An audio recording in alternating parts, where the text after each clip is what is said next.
everybody. Welcome to another episode of Talk It Out with me, Li Jingjing. How are Muslims being treated in China? How are Uyghur Muslims being treated in China? Today, I think my guest can share with you a different, maybe a deeper look into the reality in Xinjiang. Because he is a Muslim from Uganda who recently visited Xinjiang and had deep interactions with the Muslim community there. His name is Mubarak Mugabo. He is a postgraduate student for international relations at Peking University. So Mubarak, welcome. Thank you, Jingjing. So actually, I saw on Twitter you posted photos of you visiting several mosques in Xinjiang and was talking to the imams there. So I will start by asking, when you try to go to those mosques to do your prayers, at any point were people stopping you from going to mosques, or were people stopping you from doing your religious activities? First of all, before I even get to Xinjiang, Jingjing, I must tell you that I was one of those most scared people to go to Xinjiang, based on what we read on the international media and the Western media, where they are alleging different persecution and executing a demographic genocide, mostly targeting Muslim Chinese.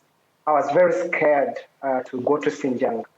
And as a Muslim, I was concerned about the developments in Xinjiang. But what's to my surprise, when I got to Xinjiang, to Urumqi, to Kashgar, because we covered 4 cities, that's Kashgar, Hotan, the provincial capital, Urumqi, and then Shihezi.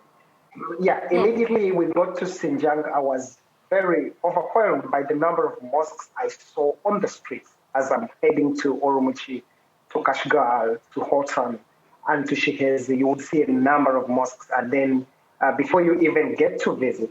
But because there were so many stories that these mosques, some of them are facing a demolition, some of them are being removed, some of them are not functioning as mosques. We had to take an initiative as Muslims, as a Muslim person, with my Muslim friend from Pakistan, and we had to visit these mosques, and we held prayers there. And I must tell you that I was so much touched when I actually prayed at Ibika Mosque in Kashgar. This is a mosque that we read in the media that was facing demolition. The mosque is still standing. We met with the Imam, Mamat Juma Sheikh, and we held prayers. We had a good time. And I was seeing people actually going to prayers, taking ablution, the ablution process that we do before we do prayers, availability of cold and warm water, and the place is so interesting. So I was so much shocked. That's why actually I continue to visit these other mosques in the area. How many mosques did you go in Xinjiang? I actually went to 3 mosques, but seeing on streets, especially in Urumqi, specifically in Urumqi, you would walk like in a distance of 5 kilometers, you would find like 3 or 4 mosques at least. That doesn't even happen in Uganda, where I come from. So it means that actually there are many faithfuls in Xinjiang. And out of these 3 mosques, one is Ibika Mosque, that's in Kashgar, that historic mosque, which carries a very rich experience of over 550 years. And in Urumqi, we went to the Yanghang Mosque, which actually is famous for hosting many foreign Muslims. And we held prayers there too. And also in Xinjiang Islamic Institute. For sure, this was so much a shock to me, because I never thought of having an Islamic institute in Xinjiang, or even in China. It was a shock to me. Oh, how come? Why that shocked you? Because the stories that we have been reading in the media were specifically showing how the Chinese government is allegedly persecuting Muslims and want to eliminate Islam in China. And this is the impression that has been created outside. What shocked me is that a country that is said to be targeting Islam, that wants to remove Islam, it makes me very uncomfortable. But when I find institutes there teaching children, students, young people, how to read the Quran, it was so Shocking. I actually entered into a class, picked a student at random, and recited the Surah of Quran. I felt so blessed. I felt so happy that this is happening in Xinjiang. So if there is a direct attack on Islam, I think it shouldn't be in Kashgar. It shouldn't be in Urumqi. It shouldn't be in Xinjiang because there are mosques, there are institutes being put in place. Students can read the Quran even better than I can do. So how else, what other evidence would you want to find out, would you want to be presented to believe that actually there is freedom of worship and Islam is not under threat? But you know what, like you said before you went to Xinjiang, you were actually scared to go as a Muslim because of what being reported on Western's mainstream media. But when you went there, you see different things. But do you think those imams, those institutes, are just staged shows for you to let you feel, well, see, we do have religious freedom here, but actually they're doing this oppression secretly behind you? Do you think everything you saw was just a show, was a fake show to trick you into thinking, well, we have religious freedom here in China? I would imagine, I would think about it as any other individual who has been fed on such stories.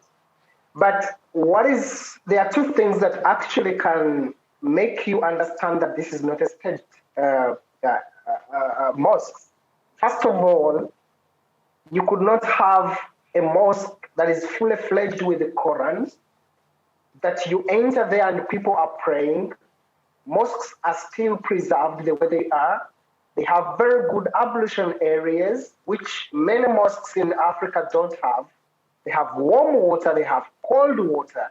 If they had, in any case, staged this, because I went specifically to the ablution areas to see whether, because a functional ablution area cannot be dry.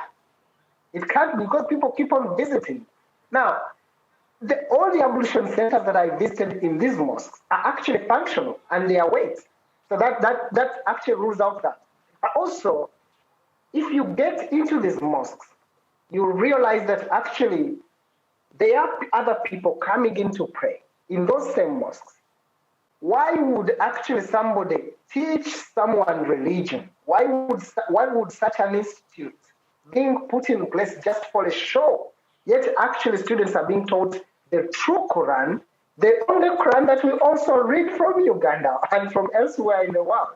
Are there mosques? There are mosques. Are they really fully functional? They are fully functional. Are there institutes and students are learning and studying the Islam that we all study? It is happening. When you look in the view, in the public, in the environment, are there people walking on the streets dressed in Islamic way? They are. Are there halal foods? I kept on eating everything. So what else do you want to see? What do you feel about Xinjiang after this trip? First of all, I want to say that yes, there could be issues that are being raised in the international media where they talk about some reorientation and re-education of Muslims. I think this is a very good initiative because even in other countries, in our countries, like for instance in Uganda, we are living in a country where there is freedom of worship. We are living in a country where Muslims are not the majority, and we are living with Christians. We are living with people who have no faith. And all that, to achieve that community, no country should allow radicalism. No country should allow a group of people to be superior to the other. People should have freedoms of worship. People should have freedoms of belief, and people should have freedoms of association. Now, whatever happens, there could be issues that actually they are re-educating people. That's a good thing because even in our country, any radical Muslim would not be allowed to expose his radicalism in the society because it endangers people. It really culminates into terrorism. And this is what many countries like Somalia are really, really not having a good time because some of these radical elements can turn out to be terrorists. So if there is an arrangement, if there is a campaign to make sure that these Muslims continue believing in the one Allah. That one Allah does not condemn terrorism, does not condemn radicalism. We live with Christians peacefully. Muslims in Xinjiang should not live as if Xinjiang is for Muslims. No, Xinjiang is for China. And all Chinese, whichever belief they have, they should live in there. We should encourage marriages between Muslims and non-Muslims. We should encourage intermarriages between ethnic groups, minorities, majorities, so that we can create an environment where we can all live peacefully. And I think my impression after Xinjiang is drawn to the fact that Xinjiang, the baseline should be that Xinjiang is China. That's where we should start from. Whatever reasons that are there, we should understand that it is China. So each Chinese, whether faithful, whether non-faithful, whether Muslims, whether Christians, they should be able to enjoy the life in Xinjiang. And this is what is happening in other countries. Other countries do not also condone radicalism, whether it is from Christianity, whether it is from Islam, whether it's from any form of belief, because that is the source of terrorism. Any government that tries to remove radicalism and extremism is on the right course, regardless of whether they are doing it against Muslims, or for Christians, or for non-believers.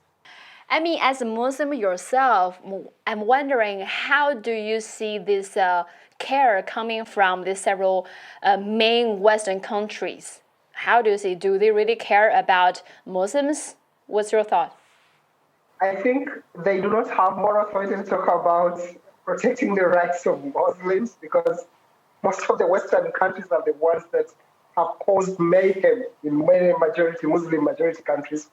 Yeah, non-Muslim countries, I don't think non-Muslim countries have the moral authority to talk about defending the rights of Muslims.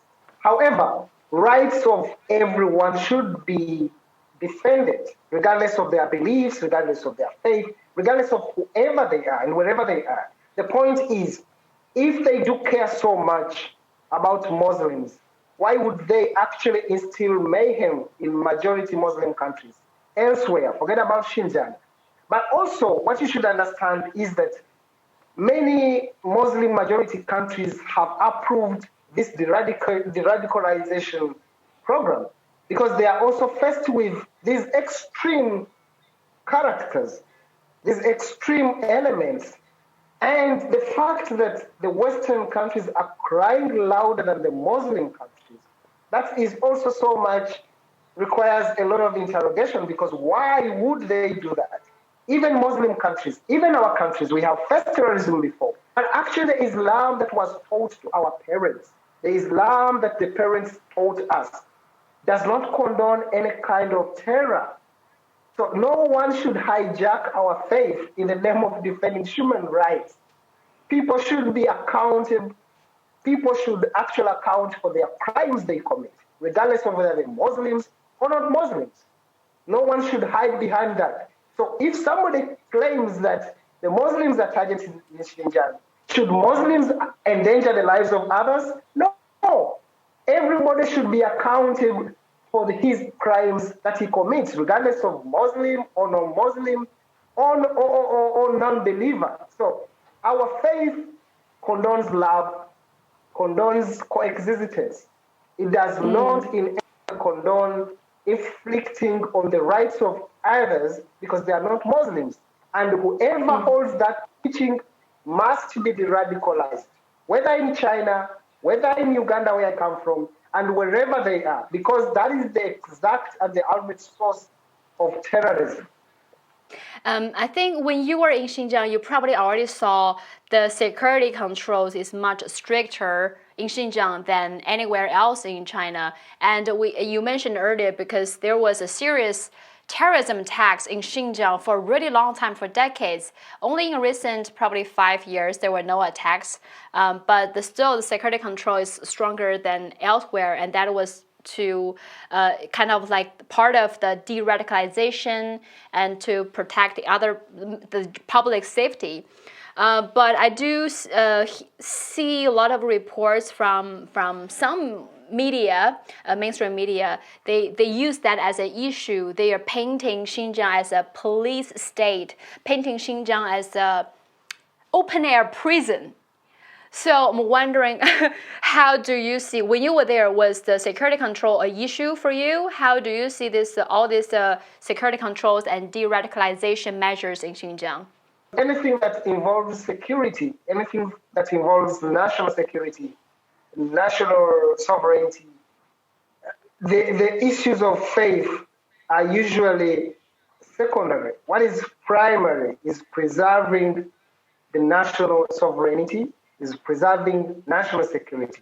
I think that is very key for any country, whether China, whether US, whether Europe, whether African country.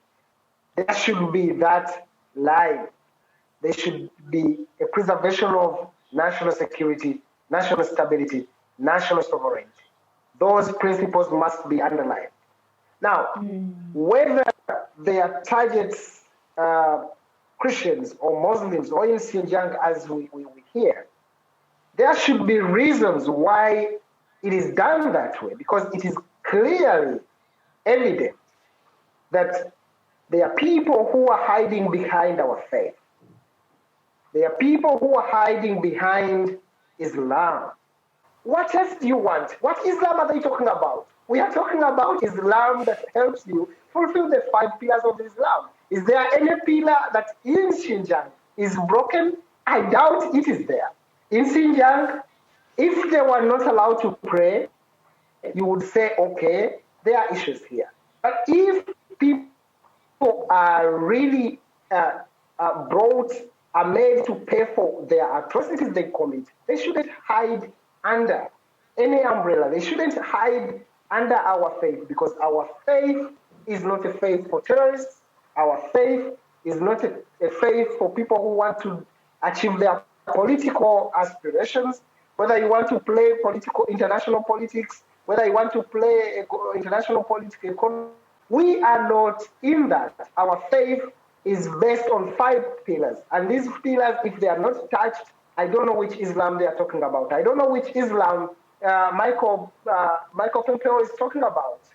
I remember, because I think in June, I visited a mosque in Inner Mongolia with the permission of the imam.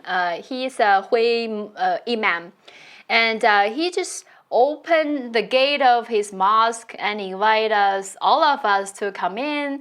And we have a group of people, my friends, my colleagues, and we are not Muslims at all. So actually, the hospitality and the welcome they showed me was quite surprising to me, because I think before my experience, before the experience with deeper interaction with the Muslim community, I also had my bias, stereotypical thoughts, and I thought, like, as a non-Muslim, they probably won't welcome me, especially I'm a woman or everything. But the hospitality that welcome the whole Muslim community showed me was beyond my expectation. And I also visited a group of female Muslims who also had their own mosques, just finished their studying that day. They were so happy, so bubbly. Do you think the whole Muslim community or the Islamic, your religion, is being misunderstood by certain things happening in the world? Exactly, and that's the reason to why we shouldn't, as Muslims, we shouldn't allow anybody to use our faith to achieve whatever he wants to achieve. No one should use our faith to attack China or to attack Europe or to attack Africa. There should be limits. Our faith is a faith of love, is the faith of coexistence. And we are being, because there are bad elements in our faith, just like there are bad elements in other people's faith. And we shouldn't allow anybody to use Islam as a cover to achieve whatever he wants to achieve from China or from Europe or from Africa. I think these are the reasons to why the Xinjiang Deradicalization program that is going on, it should be adopted by other countries, by the way, because each country has has bad elements who hide in the name of Islam. and we ended up being misrepresented in the global affairs. But I'm thankful that the Xinjiang regional government and the national government in China, the People's Republic of China, they are showing the people the truth. They want you to go there in Xinjiang and see whether there are actually no mosques, there are actually no schools. If you see those, I think that's the reason to why each and every Muslim country goes there. They come up with an approval. Why? Because the principles, the pillars, the key pillars that runs Islam are fulfilled. But whoever wants to use Muslims in Xinjiang or Muslims elsewhere to achieve his political and economic benefits, it will not work, because the Islam that we studied, the Islam that was taught to us by our parents, is not an Islam that is advocating for segregation, for sectarian tendencies. Because, like, for instance, my mother comes from a Christian family. My father comes from a Muslim family. And this is the community that has to be built. Even in Xinjiang, Muslims in Xinjiang should be able to marry non-Muslims, because this is the only way we can coexist. We cannot have a society where some people think they are more right than others. And these are the people that actually are defended by those ones who say that Muslims are targeted. Oh, so if you commit a crime, because you were Muslim, you should not be touched. No, everybody, whether you're Muslim or Christian, or whichever color, whichever race, you should account for your deeds. And nobody, we should not allow, and this, I call upon all Muslims in the whole world, Muslims who believe that even non-Muslims' lives matter. We should not allow anybody to use our faith to drive his political or any other agenda, because our faith is not a faith of terrorists. Our faith is a faith of love. And we are living with non-Muslims. We are living in a world where people are free to believe and to belong to any group, any faith, any belief that they want. Thank you so much, Mubarak. Thank you. Very well said.